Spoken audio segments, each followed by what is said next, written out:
Chers amis, dans une semaine, si Dieu le veut, nous serons à Paris, à Argenteuil exactement, pour vénérer la sainte tunique de notre Seigneur, la robe sans couture, la robe de Dieu, comme on l'a appelée, qui fut tissée par la Vierge Marie à Nazareth et qui fut maculée par le sang de la Passion.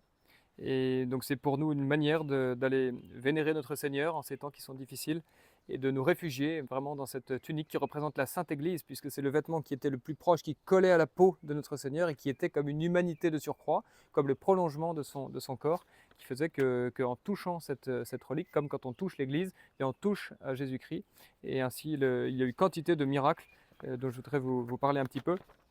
Mais avant cela, je voudrais vous lire une épître dédicatoire pour nous préparer à ce pèlerinage du 8 mai prochain, qui a été écrite au 19e siècle par un auteur qui a, comme il le dit, il l'écrit lui-même, qui a relevé un petit peu de l'obscurité cette sainte tunique par ses travaux, par ses recherches, et qui a été le gardien dans le monastère de la sainte tunique d'Argenteuil. C'était un moine bénédictin de sa mort et qui a eu la charge de cette sainte tunique, non seulement la charge matérielle, mais aussi la charge spirituelle. Il a compris la valeur de cette relique extraordinaire et qui a abouti finalement à cette ostension de 1894 qui a lancé vraiment ce culte très très grand au XXe siècle et qui pourrait très bien repartir là, si tous les Français se dirigent jusqu'au 11 mai, il reste encore 11 jours pour aller témoigner de notre fidélité, de notre foi, de notre amour à notre Seigneur. Et donc il s'agit de l'abbé Vanel, et qui écrit ceci, une épître dédicatoire au début de son ouvrage, et qu'il dédie à la très auguste impératrice du ciel et de la terre, pardon, la très immaculée Marie, Vierge Mère de Dieu, ouvrière de la tunique inconsutile, donc sans couture, de notre Seigneur Jésus-Christ. Ma très bonne et honorée dame, c'est comme une lettre qu'il écrit à la Sainte Vierge. Très auguste et souveraine impératrice du ciel et de la terre, unique mère et vierge, très digne ouvrière de la tunique inconsutile de votre bien-aimé Fils, mon Seigneur Jésus-Christ, Dieu et homme. C'est avec toutes sortes de justice et de raison qu'étant aujourd'hui prosterné aux pieds de vos autels, j'offre et je rends ce petit livre de la tunique inconsutile de votre Fils à votre Majesté. À qui pourrais-je le présenter avec plus de justice, ou plutôt à qui pourrais-je le présenter sans injustice, si je le présentais à une autre qu'à votre personne impériale? À qui le serviteur doit-il les fruits de ses travaux, sinon à sa dame maîtresse? Si autrefois on croyait une espèce de larcin qu'un père esclave disposa de ses enfants au préjudice de son maître, ne serait-ce pas avec plus de raison qu'on crierait aux voleurs sur moi, puisque je fais gloire d'être tout vôtre, sans exception, et que je vous ai prise solennellement pour madame, mère, patronne, avocate? Ne serais-je pas un criminel de donner à un autre la tunique inconsutile de votre fils, puisqu'elle vous appartient par autant de titres qu'on peut la considérer? C'est la tunique de votre fils mourant. Voilà qui est touchant. Qui en doit être héritier, sinon vous qui êtes sa mère? C'est l'ouvrage de vos mains. Avec quelle justice pourrait-on vous en priver? Mon crime serait-il excusable si j'avais mis un autre en possession de ce qui est de votre domaine? Ah, madame, cette ingratitude, cette injustice insupportable, cette injure que je ferais à votre majesté serait comme autant d'accusateurs qui demanderaient avec insistance une juste punition d'un tel attentat au souverain juge de l'univers. À Dieu ne plaise donc, madame, que je tombe dans cette ingratitude, et en reconnaissance de l'obligation que j'ai à vos bienfaits, si la moindre pensée se présentait à mon esprit, avant de tomber en une si lourde faute, j'en ferai aussitôt une agréable victime à votre majesté, etc. Je passe un petit peu, pardonnez-moi, c'est un petit peu long, mais surtout, pour écouter ça, je veux donc imiter Charlemagne, qui vous rendit excusez-moi, ce précieux vêtement dans l'église de votre humilité, dans Argenteuil, et j'abhorre l'avarice des 4 bourreaux qui crucifièrent votre fils, lesquels la retinrent pour la vendre à un Pilate. On sait que c'est Pilate qui l'a racheté, et ensuite les disciples qui l'ont racheté à Pilate. Non, je ne veux point profaner votre ouvrage si saint par une sordide avarice de l'estime ou de la bienveillance de quelques mortels. Je rends à votre majesté gratis ce que j'en ai reçu gratis. Charlemagne a donné sa propre fille, Théodrade, pour être la gardienne d'un si saint dépôt, après l'avoir tirée des mains des infidèles de la Sainte Tunique, juste au moment où les Sarrasins, etc., pressaient Constantinople comme ça pour récupérer toutes les reliques. Ensuite, il dit de lui-même, j'ai eu l'honneur d'en être le gardien dans le même monastère et de la tirer en quelque façon de l'obscurité par mes recherches et les mémoires que j'ai donnés pour le fondement de quelques prédications et des petits imprimés en vers français les années précédentes. On commençait déjà à la vouloir fouler aux pieds, la méconnaissant et la méprisant.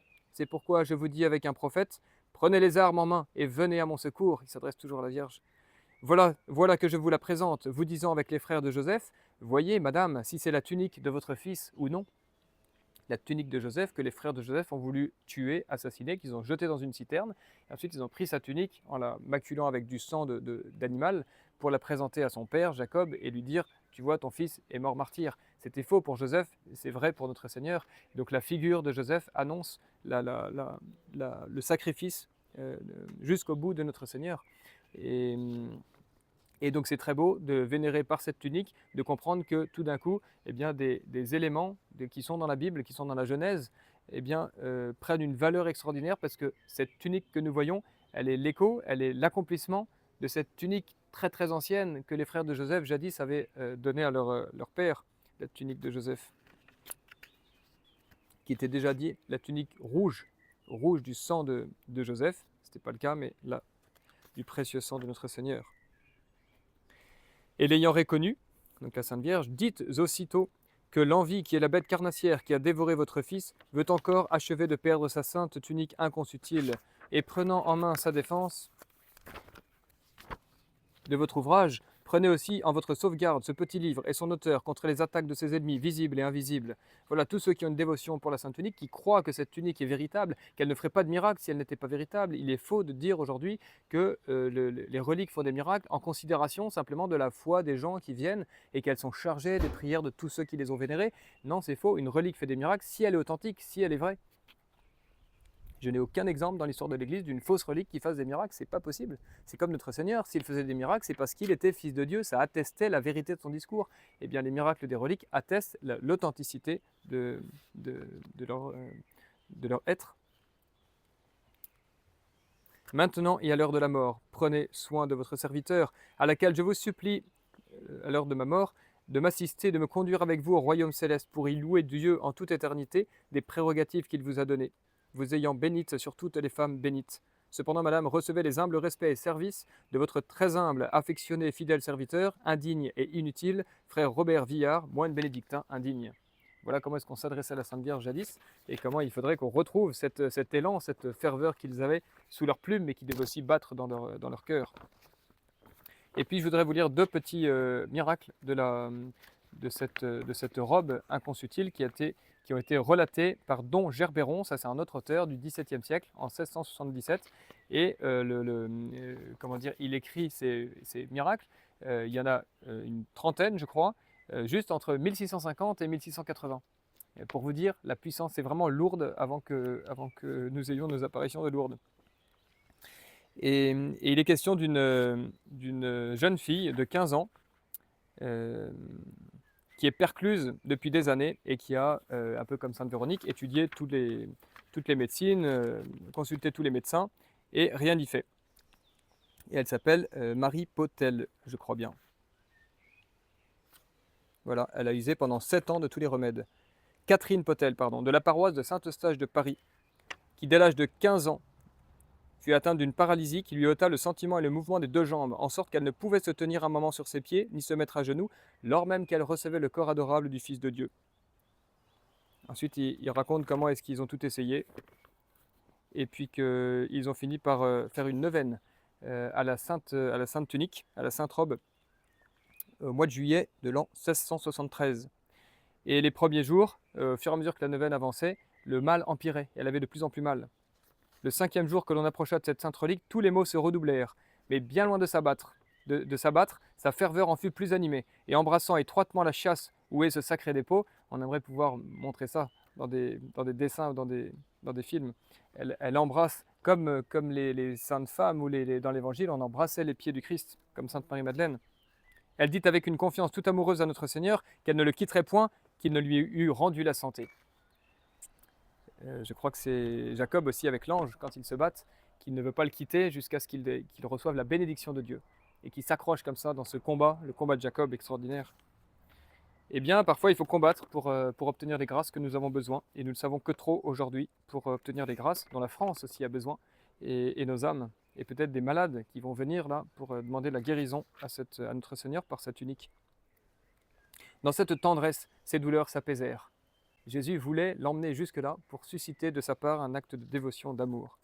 Et elle tomba dans une grande faiblesse, d'où elle revint incontinent, en s'écriant que Dieu l'avait guérie. Et en effet, elle se leva tout d'un coup, sans aide de personne, et marcha sans peine, sans aucun secours, vers le grand autel où elle se prosterna et épancha son cœur, ne pouvant assez adorer la puissance de son médecin, ni assez reconnaître sa bonté.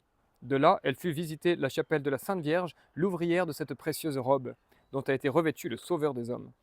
Il n'est pas aisé de comprendre combien cette merveille surprit toutes les personnes qui étaient présentes à un spectacle si nouveau.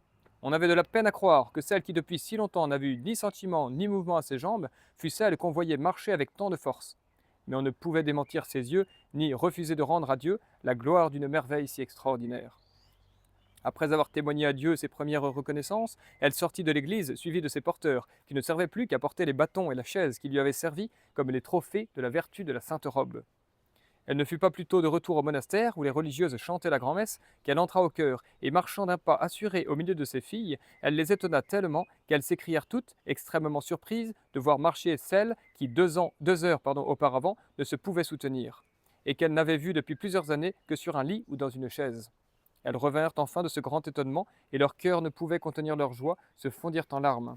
On eût dit que le ciel était descendu au milieu d'elles, à les voir dans de saints transports adorer et louer la majesté de celui qui avait opéré cette merveille, et embrasser avec toute la tendresse de l'amour et de la joie celle en qui Dieu leur découvrait sa puissance et sa gloire.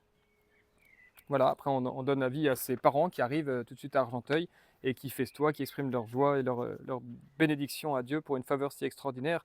Et Monsieur l'archevêque, ça c'est pour dire que tous ces miracles-là sont bien attestés. Monsieur l'archevêque de Paris se déplace et vient voir, fait l'enquête canonique avec son... Enfin, plutôt ordonne à son grand vicaire et official, Monsieur Benjamin, de l'informer de la vérité de ce miracle.